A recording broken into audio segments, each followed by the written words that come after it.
Fica de pé em nome de Jesus, irmãos. Direciona tuas mãos para cá. Senhor, eu entrego a vida do Michel, a vida da Bela, os filhos em tuas mãos. Senhor, venha usá-lo, Pai, como vaso de honra. E que teu servo, Pai, jamais venha ser humilhado, porque a tua palavra diz que os humilhados serão exaltados, mas nós não aceitamos nada, Pai, que não provém de ti. Sabemos que a prova é boa para nos capacitar a andarmos mais firme na tua palavra. Então eu abençoe e derramo toda a sorte de bênção na vida do teu servo, Pai. Em nome do teu filho amado, Senhor Jesus. A mesma autoridade, a mesma unção que eu tenho, que venha a ser derramado sobre a vida dele hoje, Pai. Em nome do teu filho amado, Senhor Jesus, eu peço. Amém e graças. Amém? Você pode aplaudir o Senhor.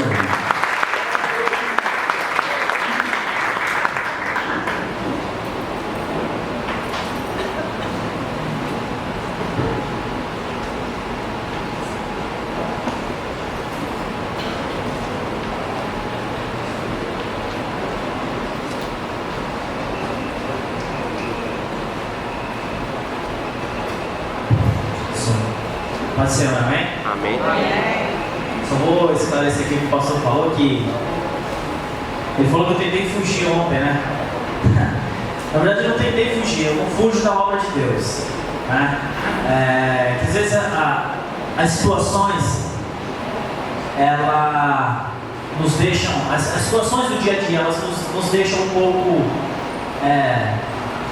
temerosos em subir aqui nesse lugar. Porque eu falei para ele que esse lugar aqui é santo. E às vezes algumas situações, eu não estou em pecado, meu irmão, que algumas situações, elas, do meu trabalho, estavam atrapalhando a minha vida, os meus pensamentos, assim, estavam atrapalhando a minha vida. E eu falei para o pastor, mas não dá para ser depois de segunda-feira, terça, sei lá, outro dia? Ele falou, não, é amanhã. Eu falei, amém, então se é amanhã, vamos para cima. Amém? Só para esclarecer que eu não fujo da obra de Deus, né? Eu só estava querendo que fosse no meu momento. Mas não é mais a minha vontade, é a vontade de Deus que prevalece. Amém. Amém? Antes de começar a ministrar, o segundo dia da campanha, na qual são 12 dias de clamor para 12 meses de vitória. E ontem a gente já começou com a pastora ministrando sobre a vida de Davi ali, quando ele estava na caverna. E ela falou algumas coisas que eu anotei ali, que marcaram. Assim, foi quando ela falou sobre atitudes e decisões. Que às vezes, dentro de algumas situações, nós temos que ter atitudes e temos que tomar decisões, para que as coisas mudem e para que as coisas aconteçam nas nossas vidas. E uma dessas coisas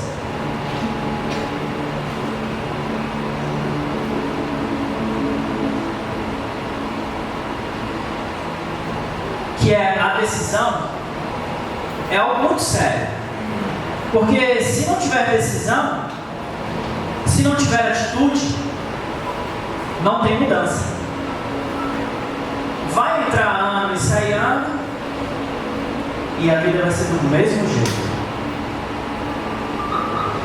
E o começo do ano é algo que é muito interessante, que todo começo do ano, eu não sei vocês, mas eu era cheio de fazer um monte de promessa, né? Eu vou fazer isso nesse ano, eu vou fazer aquilo, eu vou traçar algumas metas, eu vou planejar algumas coisas.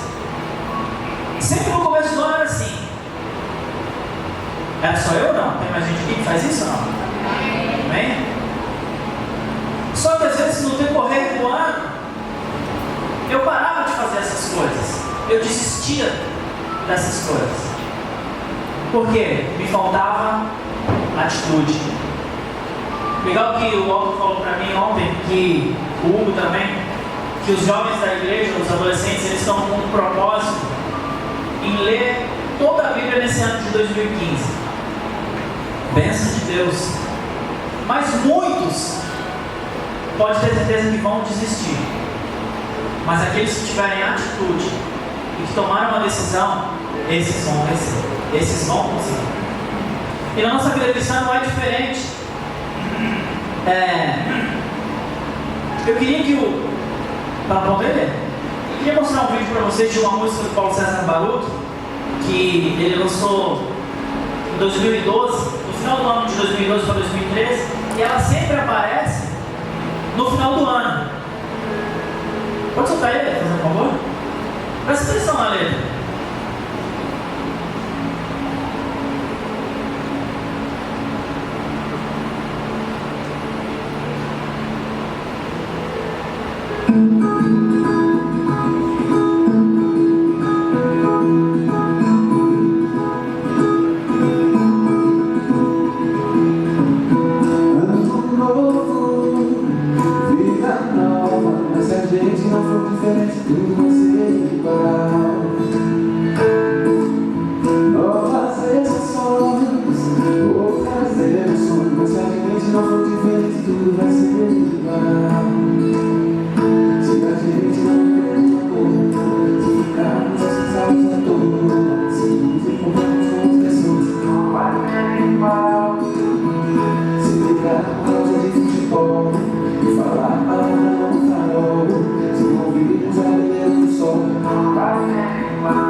Você deve estar se perguntando o que esse vídeo tem a ver com a campanha 12 dias de clamor para 12 meses de vitória. O que esse vídeo tem a ver com a ministração? É que se nós não formos diferentes, tudo vai ser igual. Vai entrar o ano de 2015 e tudo vai ser igual. Se nós não mudarmos as nossas atitudes, vai ser tudo igual. Só que esse ano de 2015 é o ano da bondade de Deus sobre a Igreja Batista Peniel. Só que se eu não tiver uma atitude, põe o versículo da campanha, por favor, aqui. Se eu não tiver uma atitude de clamar, clama a mim e responder-te-ei e anunciar-te-ei coisas grandes e ocultas que ainda não sabes. Se eu não tiver a atitude de clamar, de buscar, de me colocar na posição, tudo vai ser igual. Nada vai mudar. Vai ser mais um ano perdido na minha vida e na tua vida, a qual nós vamos entrar e sair da igreja sem que nada aconteça, sem que a bondade de Deus venha sobre a minha vida e venha sobre a tua vida. Está entendendo por que esse vídeo? Eu passei esse vídeo? Se nós não mudarmos, se não houver uma transformação, se não tiver uma atitude, uma decisão, tudo vai ser igual. Até o casamento que ele colocou no finalzinho, né, que vai rimar. Eu fui dizer a vida dos irmãos que vão casar esse ano de 2015. que esse ano Deus vai marcar a vida deles de uma forma diferente. Que eles nunca mais vão esquecer da bondade de Deus sobre a vida deles. E eu não brinco de profecias, eu falei para eles, eu não brinco dessas coisas, eu não brinco com as coisas de Deus. Eu só quero que a igreja evangélica brasileira seja diferente nesse ano de 2015. Porque o que eu vou ministrar essa noite é algo que mais me entristeceu no ano de 2014. Estava fazendo uma retrospectiva há uns 2, 3 dias atrás sobre o ano de 2014. E uma das coisas que mais me entristeceu foi quando eu lembrei de um determinado assunto que eu conversei com algumas pessoas e alguns líderes e alguns pastores. E a palavra que eu mais ouvi foi uma palavra chamada decepção.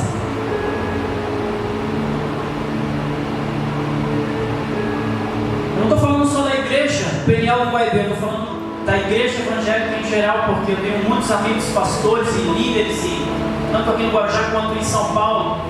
E uma das maiores coisas que tem mexido com a igreja evangélica no Brasil é a decepção.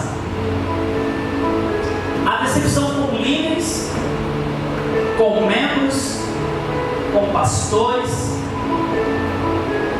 E aí nessa minha retrospectiva eu comecei a pensar e a lembrar das pessoas a qual eu tinha falado que tinham se afastado de Deus, que tinham deixado a igreja.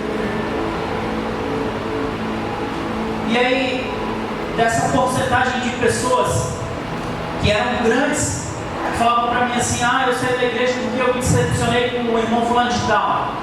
Aí eu saí da igreja porque eu me decepcionei com o líder tal. E outro, eu saí da igreja porque eu me decepcionei com o pastor tal. E eu fiquei pensando, meu Deus, o que está acontecendo com a igreja? A igreja que é um lugar onde tem que trazer pessoas, as pessoas não estão nem se desviando mais lá fora, estão se desviando dentro da igreja. E o que nós estamos fazendo? Às vezes a gente busca, quer trazer a pessoa para dentro da igreja, traz um. Esse dia eu estava conversando com o irmão, e o irmão falou para mim assim: rapaz, você não sabe, foi uma luta, uns 2 anos para mim trazer uma pessoa dentro da igreja. E no primeiro dia que ela veio uma pessoa e falou uma coisa para ela, e nunca mais ela vai voltar na igreja. Ela falou para mim. Imagina a luta do irmão, quase 2 anos lutando para trazer uma pessoa para dentro da igreja.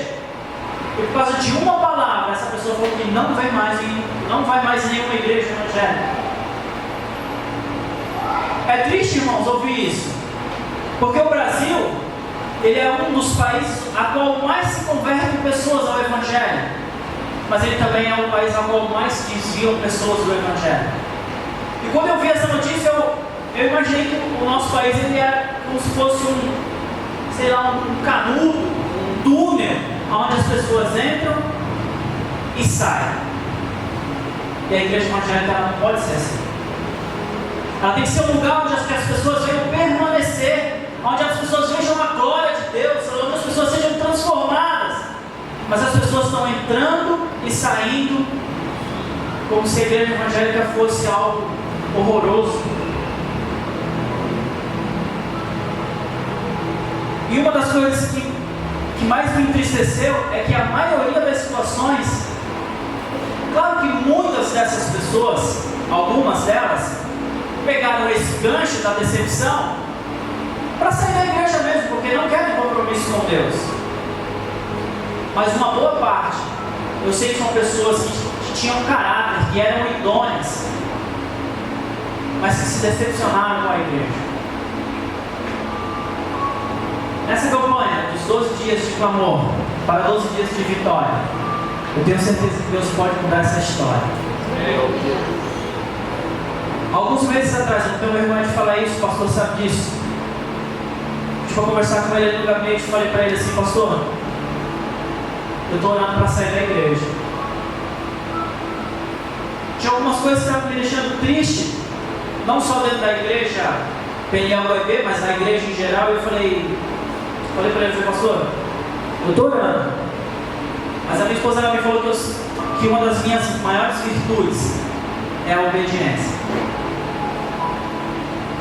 Deus nunca falou para eu sair, porque às vezes a gente vê algumas coisas na igreja e a gente já quer sair da igreja, vamos para outro lugar.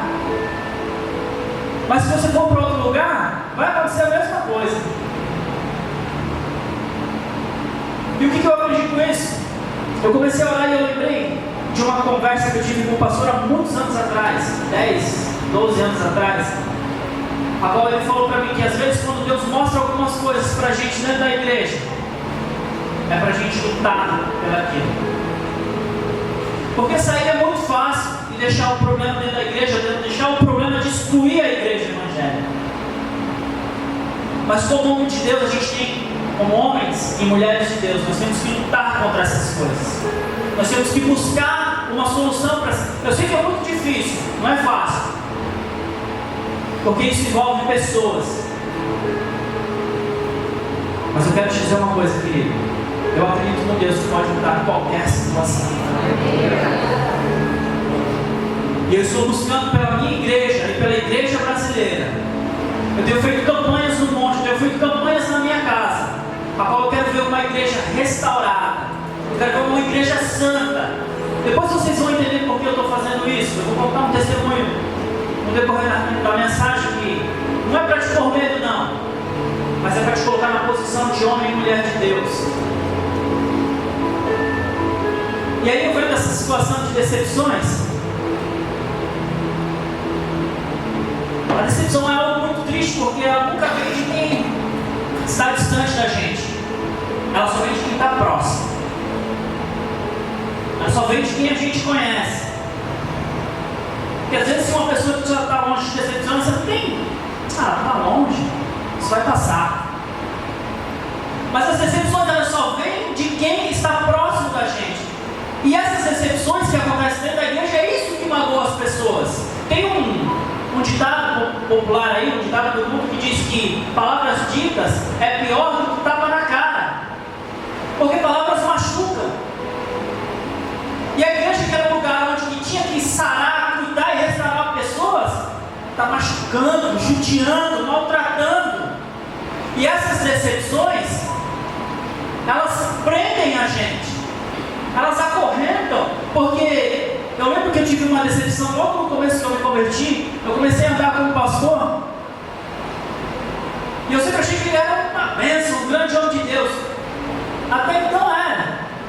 Mas eu comecei a crescer dentro do ministério, comecei a fazer parte da liderança, eu comecei a ver algumas coisas e eu falei, opa, tem alguma coisa errada, não posso estar aqui.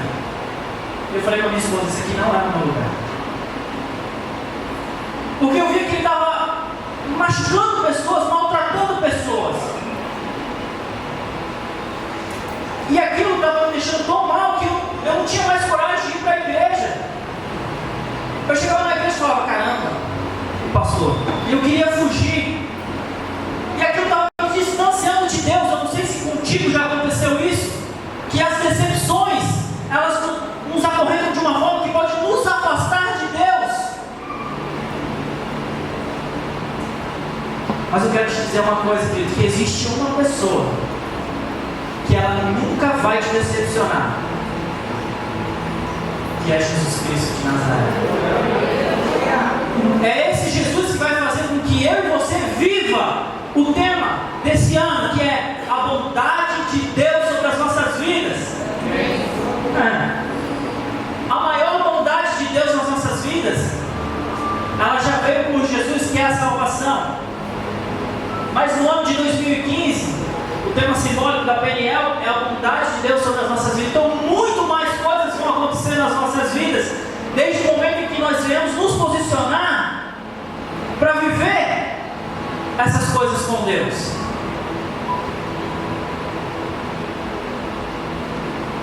E essa coisa de decepção é algo muito sério. Eu lembro que antigamente, quando eu cheguei numa determinada igreja, há muitos anos atrás, peguei amizade com algumas pessoas e elas falavam assim para mim, ó irmão, cuidado, tá? Você está chegando agora? Aquele grupinho ali do canto é o grupo tal. E aquele ali do outro lado é o grupo tal. E aquele outro é o grupo tal. E eu ficava, meu Deus, o que é isso? Eu estou aprendendo que a igreja é um corpo de Cristo, é uma só carne. Por que tem essas divisões dentro da igreja? Então, amém, vamos que vamos. Só que os anos foram passando e eu vi que esses grupos já não são mais grupos, são quadrilhas. porque matam pessoas, porque ferem pessoas, porque entristecem pessoas, porque afastam pessoas do caminho de Deus. E como que eu vou viver dentro de um lugar onde eles me afastam, onde pessoas me afastam de Deus, aonde eu não vou viver o tema do ano que é a bondade de Deus para a minha vida, é onde eu não vou viver o tema da campanha que é clama a mim e responderei, porque essas situações me afastam de Deus. E às vezes eu acho bonito dentro da igreja falar da vida do irmão, da irmã, do pecado. Não é bonito, irmão. O bonito é eu dobrar meu joelho e falar: Senhor, cuida do meu irmão, se ele está em pecado, Senhor, restaura a vida dele, salva ele. É assim que a igreja evangélica tem que ser, é assim que as coisas têm que acontecer, mas infelizmente não é assim que tem acontecido. E eu não estou falando da igreja Peniel Guaíba, eu estou falando da igreja cristã em geral, de homens que estão na televisão pregando uma coisa e vivendo outra, matando pessoas. Mas eu creio, querido, num Deus a qual a última palavra ainda é dele. Independente da situação, de decepções, de frustrações, a última palavra ainda é de Deus. A última palavra ainda é de Jesus. E nós vamos ver aqui dois textos, a palavra de Deus, a qual vão completar isso que eu estou falando.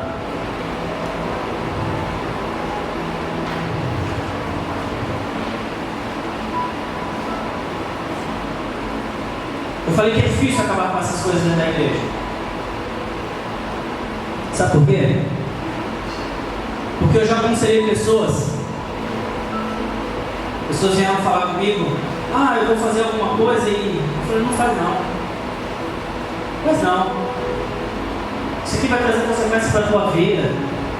Deixa isso para lá. E a pessoa foi e fez. Eu acredito que o pastor Mesquita já tenha vivido isso muitas e muitas vezes, após as pessoas vieram pedir algum tipo de conselho para ele, e ele aconselhou a pessoa a não fazer, e as pessoas fizeram. Muitas já saíram aqui da igreja e quiseram mais o pecado do que a correção de um homem de Deus. Quiseram mais as coisas erradas do que as coisas de Deus. É muito difícil, porque eu não vou mudar essas pessoas. Vocês não vão mudar, o pastor não vai mudar essas pessoas. Sabe o que vai mudar essas pessoas? O dia que a vida delas foi impactada, como o Salmo 119, versículo 11. Põe aqui para mim, né, fazendo um favor.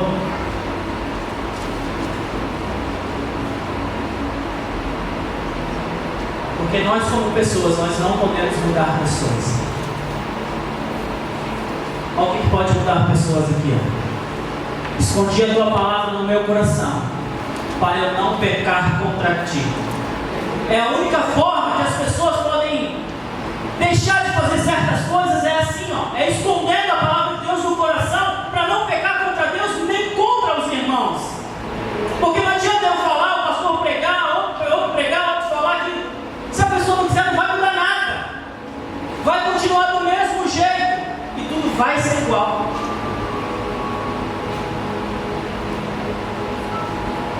Domingo eu estava conversando com o pastor ali, nós conversamos um pouquinho no gabinete dele. E um pouquinho que eu conversei com ele ali, ele viu a minha indignação com a igreja evangélica, com alguns líderes, com algumas coisas que têm acontecido com a nossa igreja. Porque eu creio que Jesus ele está voltando. Eu creio que nós vamos nos surpreender no grande dia, a qual nós vamos estar subindo e olhando lá para baixo, falando: caramba, mas aquele fulano ali vai ficar? Caramba, aquela pessoa ali vai ficar? Nós vamos nos surpreender no grande dia. Queria que você abrisse a tua Bíblia no livro de João, no capítulo 5. Esse é um dos textos a qual eu vejo uma das maiores decepções com os seres humanos.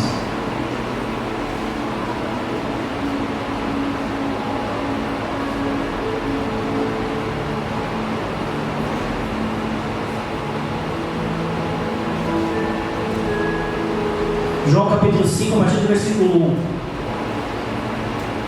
diz assim: depois disso havia uma festa entre os judeus, e Jesus subiu a Jerusalém. Ora, em Jerusalém, há, próximo à porta das ovelhas, um tanque, chamado em hebreu Betesda, o qual tem 5 álpegos. Nesse jazia grande multidão de enfermos, cegos, coxos e paralíticos, esperando o movimento das águas. Versículo 4: porquanto um anjo descia em certo tempo ao tanque e agitava a água, e o primeiro que ali descia, depois do movimento das águas, era sarado de qualquer enfermidade que tivesse. E estava ali um homem que havia 38 anos que se achava enfermo. E Jesus, vendo este deitado e sabendo que estava neste estado havia muito tempo, disse: queres ficar são? E o enfermo respondeu: Senhor, não tem homem algum que, quando a água é agitada, me coloque dentro do tanque, mas enquanto eu tento ir, desce outro antes de mim. E Jesus disse: levanta-te, toma tua cama e anda. E logo aquele homem ficou são. Amém? Só até aqui. Eu vejo esse texto de uma pessoa que está enferma. A Bíblia diz há 38 anos. A Bíblia não diz que ele estava no tanque há 38 anos. A Bíblia diz que ele estava enfermo há 38 anos. E era um homem que estava precisando de uma cura. E ele ficou ali naquele tanque por muito tempo, por muitos anos, esperando que algum ser humano tivesse compaixão dele e pegasse ele e colocasse no tanque. Eu fico imaginando a vida desse cara, olhando para as pessoas com misericórdia, porque Betesda significa casa de misericórdia. Tipo, ei, me ajuda aqui, me coloca lá dentro. Eu imagino as pessoas olhando para ele e fazendo assim, ó, e indo o outro no lugar dele. A Bíblia não diz, mas eu posso imaginar a quantidade de pessoas que estavam ali, porque a Bíblia diz que haviam vários tipos de enfermidades: coxos, aleijados, cegos. E como que um cego pode chegar num tanque e entrar dentro de um tanque? Ele precisa de alguma pessoa com ele. A Bíblia não diz isso, mas eu posso imaginar isso. Como que um coxo pode sair andando e pular dentro de um tanque? Haviam pessoas ali, da mesma nacionalidade dele, às vezes do mesmo bairro, da mesma igreja que ele, e olhando ele naquela situação e às vezes fingia que não via. Deixa ele aí, e os anos foram passando. E eu posso imaginar a decepção desse cara com as pessoas, porque ele só queria uma ajuda para ser curado da sua enfermidade. E eu creio que ele foi se decepcionando, porque quando ele tem um encontro com Jesus, aí é que está o mistério. Ele começa a falar: Jesus, é o seguinte, eu estou aqui há muito tempo, mas ninguém veio me ajudar. Tipo, para criticar, tem um montão assim, ó, por causa da minha enfermidade. Vamos trazer agora para os nossos dias de hoje. Não é enfermidade física, vamos fazer a nossa enfermidade espiritual, o meu pecado. Tem um montão, ó, aqui, ó, para me apontar, para não querer me ajudar. Eu não sei mais o que eu faço, Jesus. Aí sabe o que ele fala? Levanta-te, toma a tua cama e anda. Sabe o que eu quero dizer com isso, querido? Que a última palavra ainda é de Jesus. Independente da situação, independente das circunstâncias, das decepções, frustrações, lutas, a última palavra ainda é de Jesus. Porque quando esse cara teve um encontro real com Jesus, a vida dele mudou. E o que ele fez? No versículo da nossa campanha, a primeira coisa que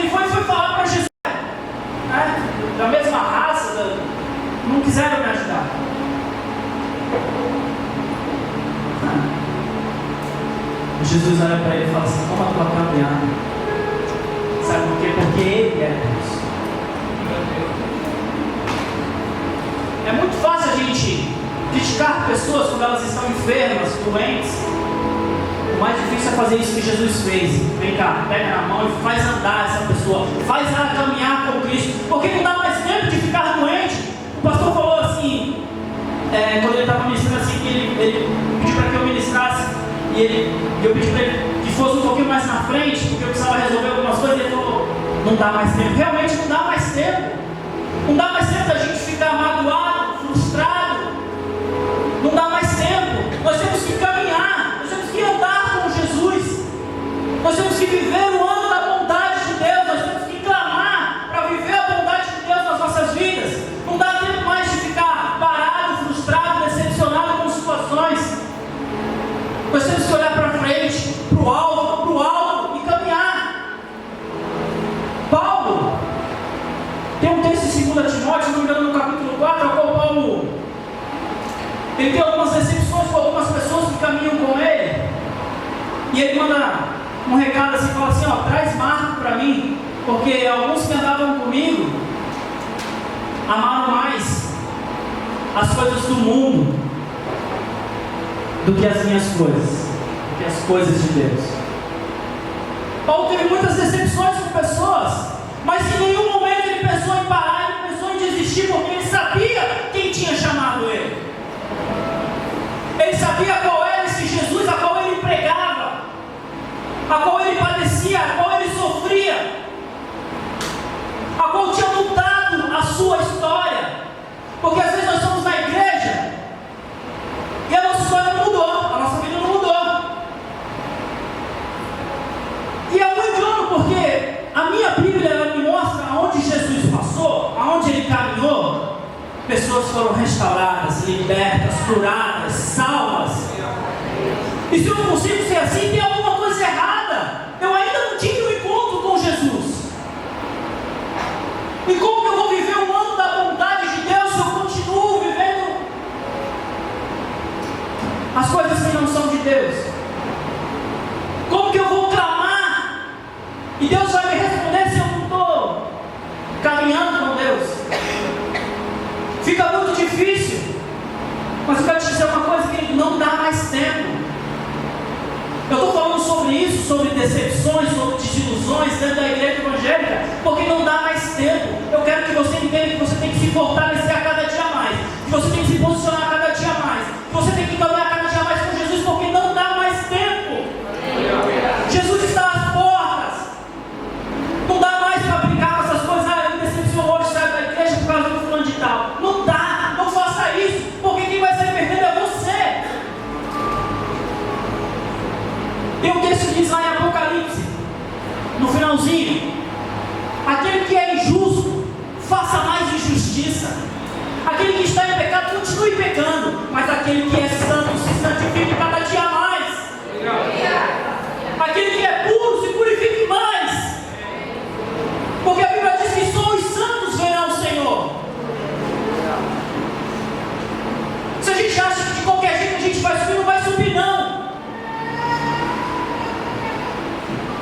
Fazer uma reflexão aqui do que era o céu. Pensa, imagina o céu, onde não tem pecado, onde só tem coisa bonita, agradável. E foi aonde Lúcifer se corrompeu, num lugar onde não tinha pecado, e por causa de um pecado ele foi lançado do céu.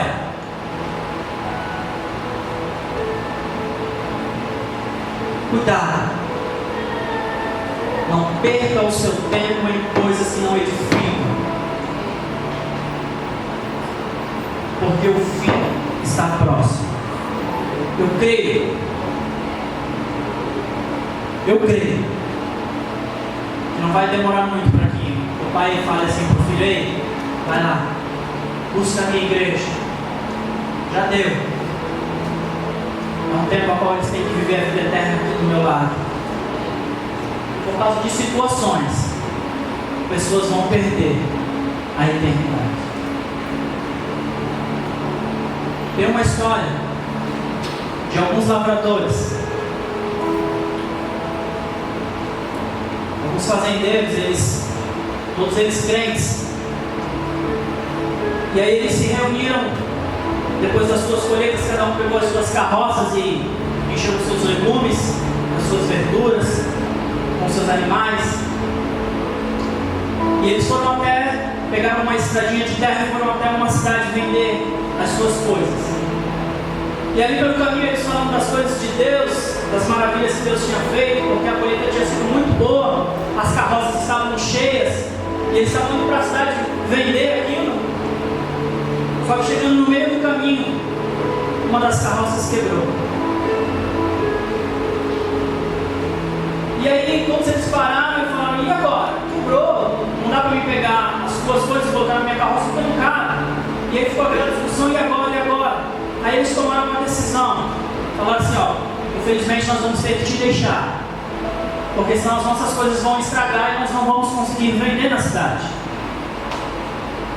E ele falou: não tem problema. E ele estava com a carroça quebrada, ele falou: não tem problema, pode ir, Deus tem um propósito nesse negócio.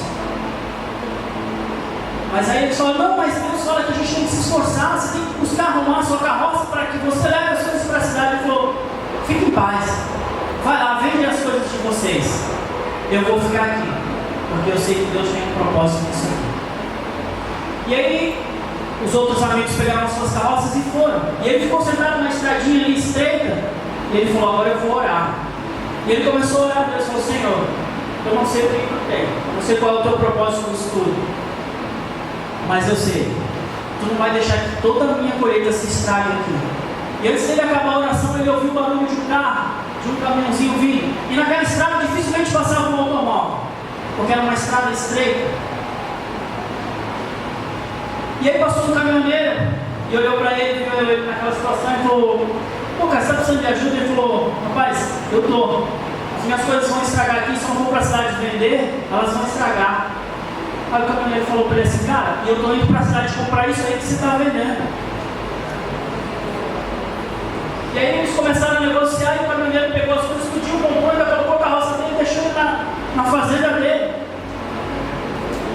O que eu quero dizer com isso, querido?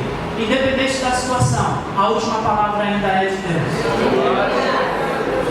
Os amigos deles que também foram direcionados pela palavra, que tinham que se esforçar e vender as suas coisas, eles também foram e venderam e voltaram também, cheios de bênção. E aí eles se encontraram ali e falaram: meu, e aí? Cadê as tuas coisas? Ele falou: ó, Deus proveu um comprador no meio do caminho, que comprou todas as minhas coisas, não deixou que nada se estragasse, e ele ainda me trouxe em casa. A palavra de Deus diz assim, ele ainda falou assim, a palavra de Deus diz que eu tinha que descansar no Senhor. Então, um grupo foi e se esforçou, porque a palavra diz: vai e se esforça. E aquele falou: não, eu vou esperar no Senhor, também cumprindo a palavra de Deus. E Deus honrou as duas formas, porque a última palavra ainda é de Deus. Independente da situação, Deus ele vai cumprir a promessa dele na tua vida e na minha vida, porque Ele é Deus. Às vezes a gente acha que a nossa carroça está quebrada, que não dá para andar mais, mas Ele vai mandar alguém para nos ajudar a carregar essa carroça e receber a bênção. É isso que o Senhor quer das nossas vidas, é que nós cremos na palavra dEle. Aquilo que eu falei, eu só consigo parar de pecar contra Deus quando eu guardar a palavra dEle no meu coração. É desse jeito que eu vou me posicionar, é desse jeito que eu vou ter intimidade com Deus. Caso contrário, eu não vou ter. Eu vou viver uma vida achando que eu tenho intimidade com Deus e não tenho.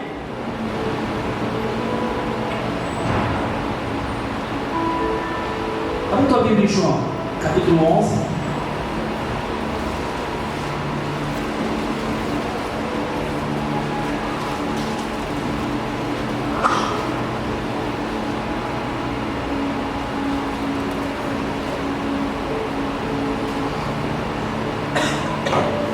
Vou te mostrar mais um texto, no qual Jesus, Ele é o único que não nos decepciona. João capítulo 11, a partir do versículo 17.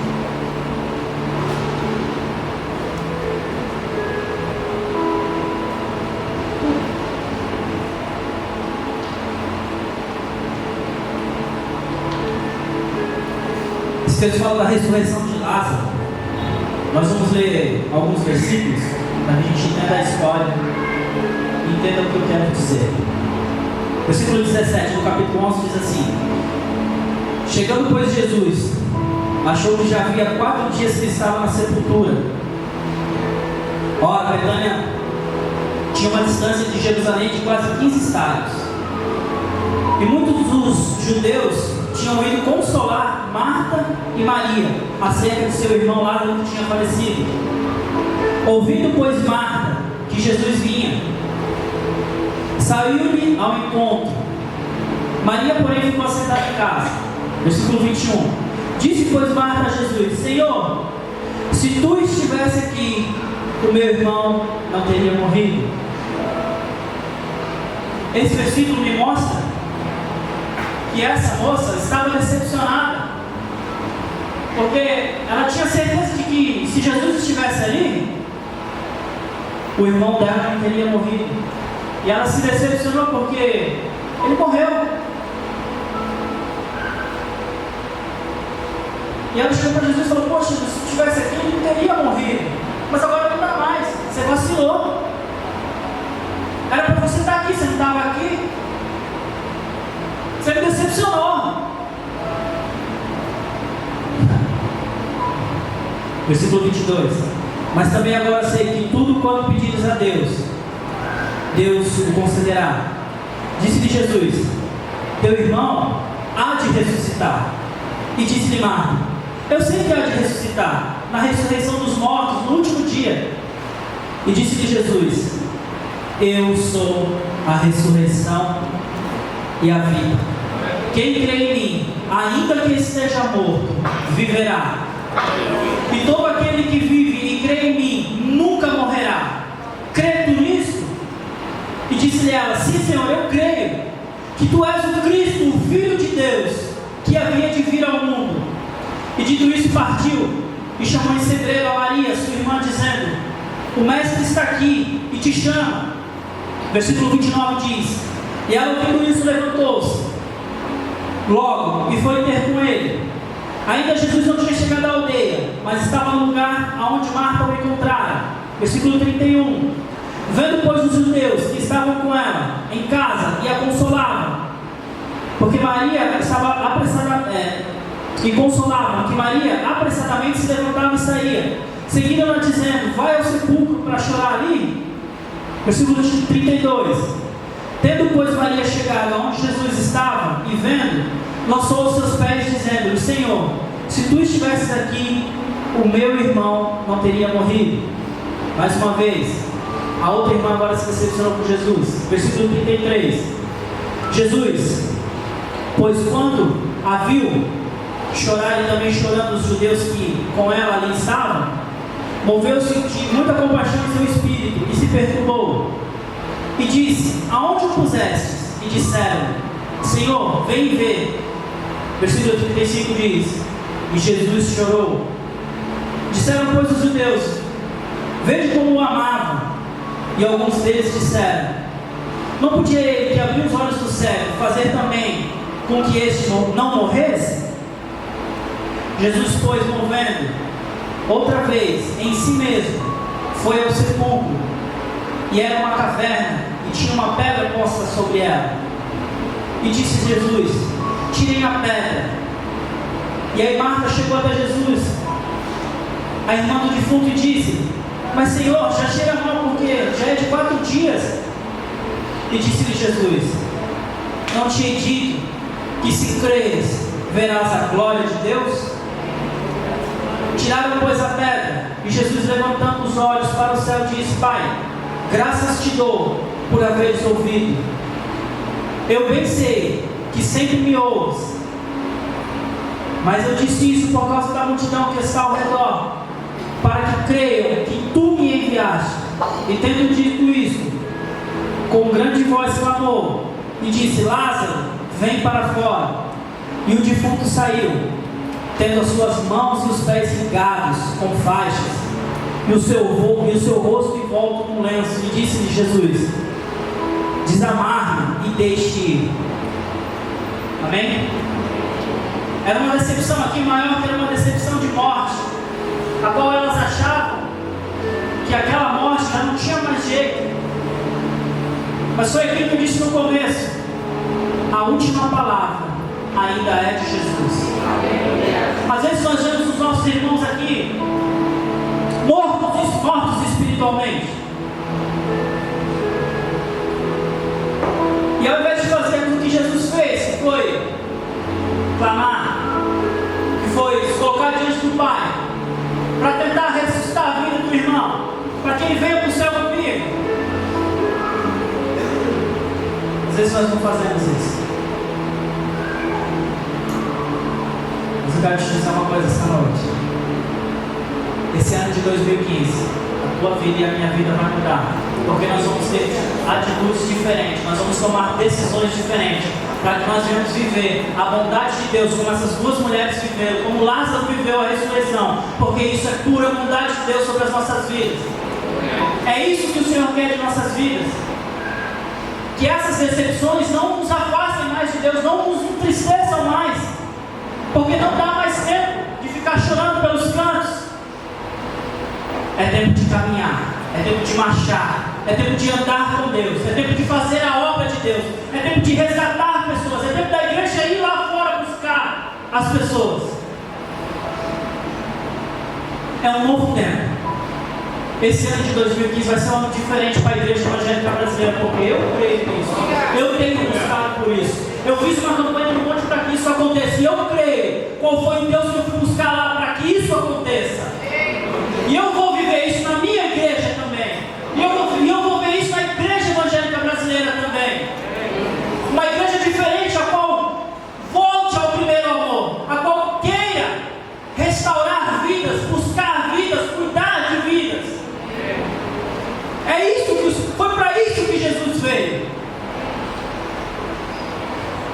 Agora eu vou te contar um testemunho.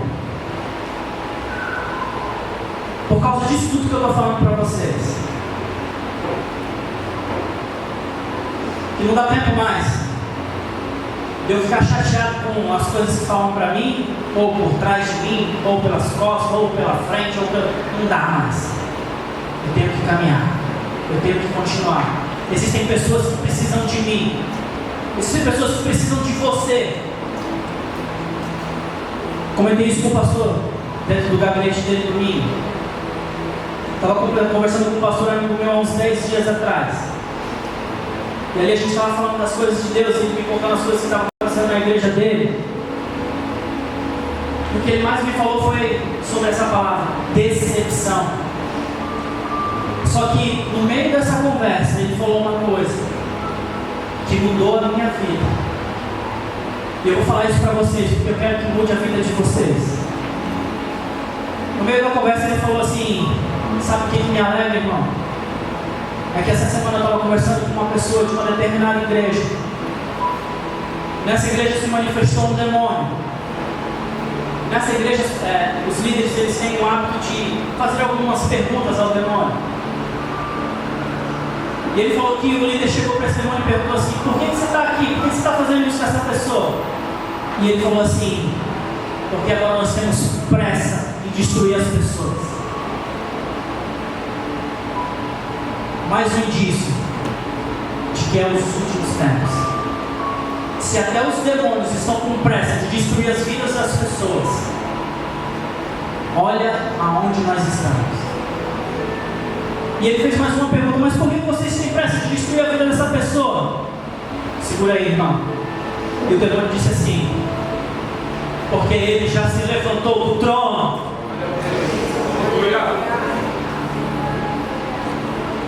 E eles estão com medo porque eles precisam destruir a vida das pessoas, porque ele falou assim que Jesus já se levantou. Não dá mais para brincar de igreja. Não dá mais para brincar de igreja, porque Jesus ele já está de pé. E eu falei para ele, falei: pastor, eu queria que isso fosse hoje. Eu queria que ele voltasse hoje, pastor. Ele falou: irmão, ele só está de pé.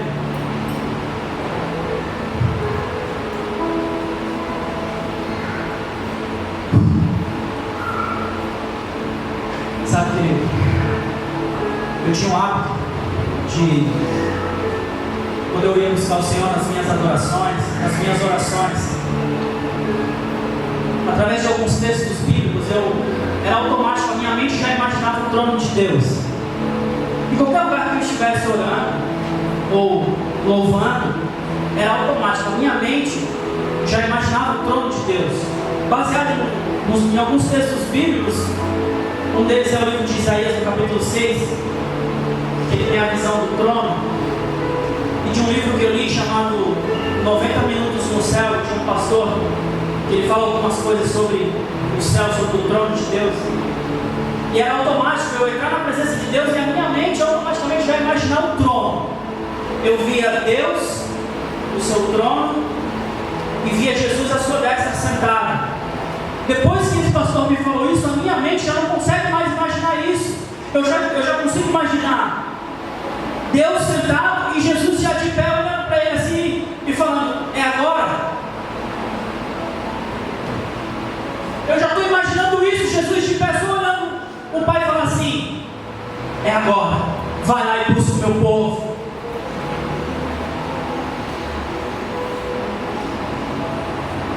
Nós temos que tomar decisões, temos que ter atitudes nesse ano de 2015, para que nós venhamos viver a vontade de Deus, e a vontade maior de Deus nas nossas vidas é a vida eterna.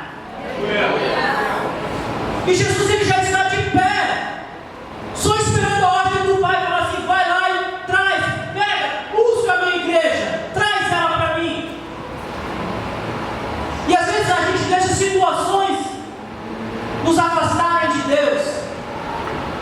Eu quero te dizer uma coisa, querido. A partir de hoje, nenhuma decepção, nenhuma frustração vai te afastar mais do amor de Deus. Porque lá em Romanos, no capítulo 8, no versículo 35, diz assim: o que me afastará do amor de Deus? Olha para mim aqui, né? Por favor. Romanos capítulo 8, versículo 35. Quem nos separará do amor de Cristo? É a tribulação, a angústia, a perseguição, a fome, a nudez, o perigo, a espada. 36. Como está escrito: por amor de ti somos entregues à morte todos os dias, fomos considerados como ovelhas para o matador. 37. Mas em todas essas coisas somos mais do que vencedores por aquele que nos amou. Porque estou certo de que nem a morte, nem a vida, e nem os anjos, nem os principados, e nem coisas presentes, e nem futuras, e nem potestades, nem a altura, e nem a profundidade, nem qualquer outra criatura nos poderá separar do amor de Deus que está em Cristo Jesus, o nosso Senhor.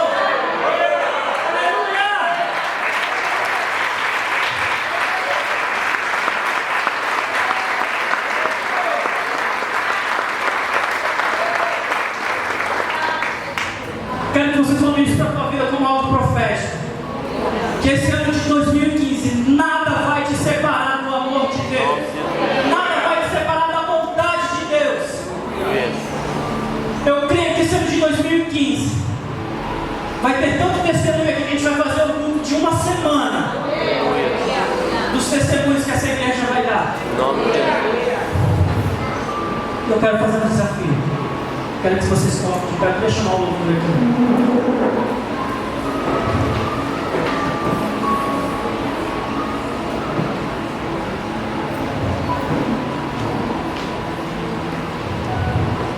Quero te fazer um desafio, querido. Se nesse ano de 2014, esse ano que passou, você teve alguma decepção, alguma frustração com alguma coisa, com pessoas,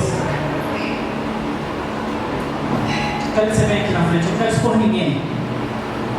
Só quero que você venha aqui na frente, porque eu falei de um Jesus